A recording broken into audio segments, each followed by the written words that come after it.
मैं डॉक्टर भामा अग्रवाल राजीव गांधी राजकीय महिला महाविद्यालय भिवानी की ओर से हिंदी की इस कक्षा में आप सबका स्वागत करती हूँ, अभिनंदन करती हूँ। प्यारे बच्चों, आइए आज हम अपनी पाठ्य पुस्तक 8 अर्वाचीन कवि में संकलित माखनलाल चतुर्वेदी द्वारा रचित कविता पुष्प की अभिलाषा का अध्ययन करते हैं। यह कविता भारतवर्ष में अत्यंत लोकप्रिय हुई और यह कविता कवि के काव्य संग्रह मरण ज्वार से ली गई है। यहाँ कवि ने एक फूल के माध्यम से अपनी सच्ची देशभक्ति का वर्णन किया है।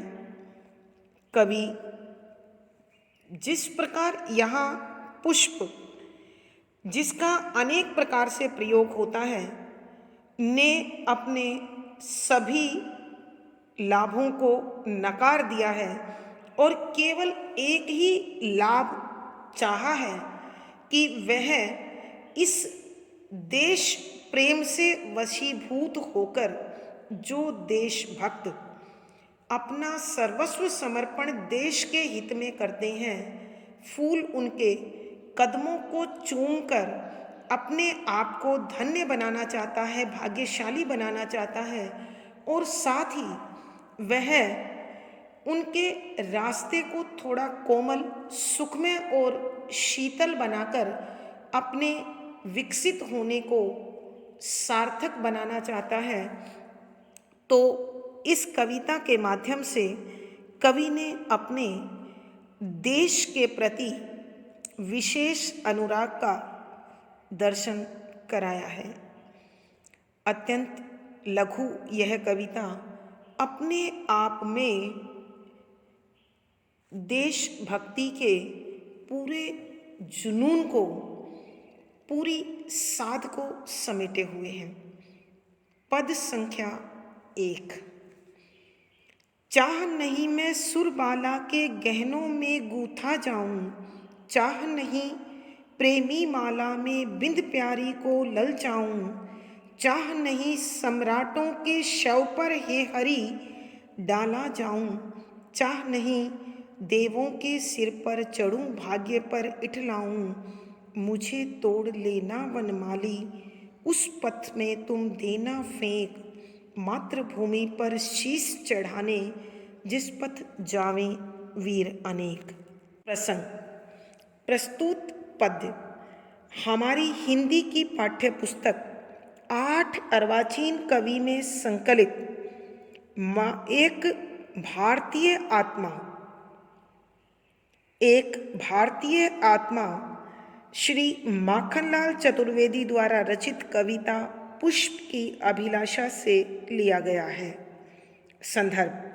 यहाँ कवि एक फूल के माध्यम से अपने सच्चे देश प्रेम को स्पष्ट करना चाह रहे हैं कि देश में पैदा होने वाले प्रत्येक नागरिक का दायित्व है कि वह अपने देश के लिए जिए और देश के कल्याण में ही अपने आप को समर्पित कर दे।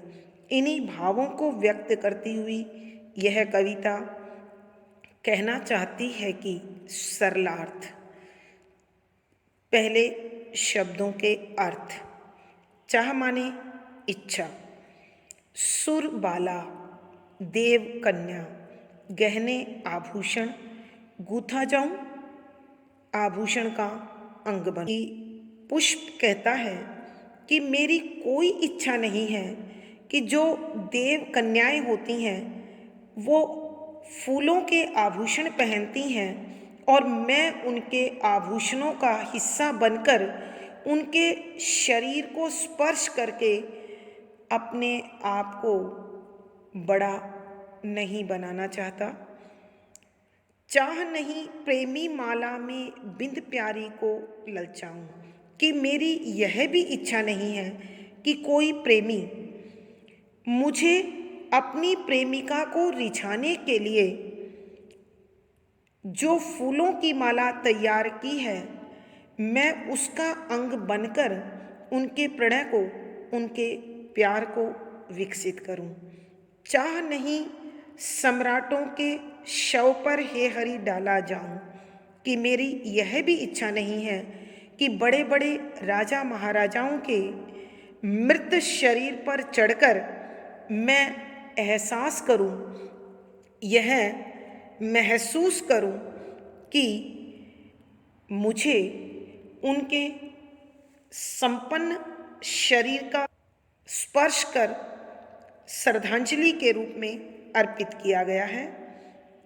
कवि उन राजा महाराजाओं के शरीर पर चढ़कर अपने आप को अधिक संपन्न और श्रेष्ठ नहीं दिखाना चाहता।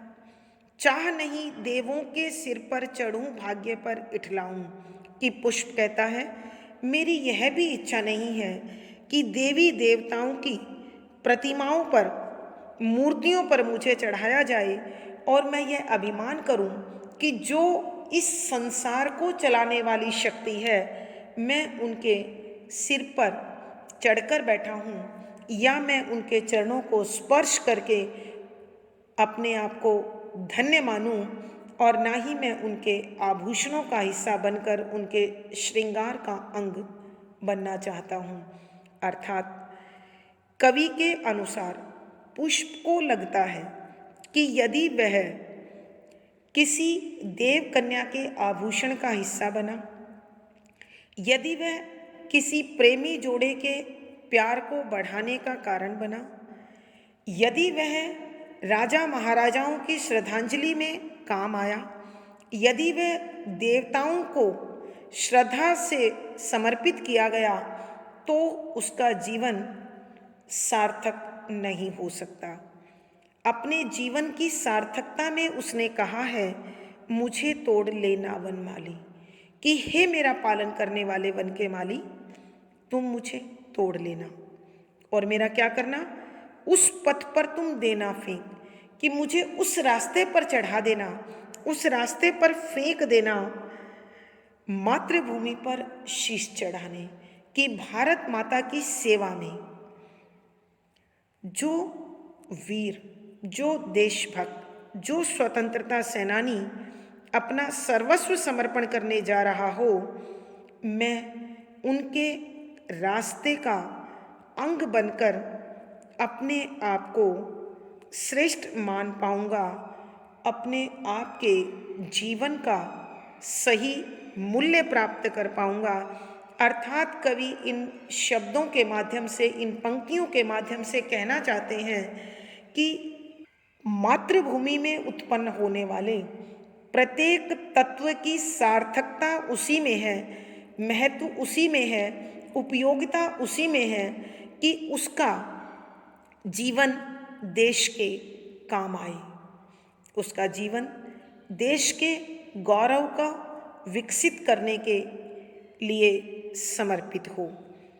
अतः कवि के कहने का भाव यह है कि जिस प्रकार फूल अपनी अद्भुत विशिष्ट उपलब्धियों को छोड़कर वीरों के पांवों को स्पर्श कर खुद को धन्य करना चाहता है, उसी प्रकार किसी भी राष्ट्र में उत्पन्न नागरिक जब अपने आप को राष्ट्र के कल्याण में समर्पित करता है, तभी उसका जीवन सार्थक होता है।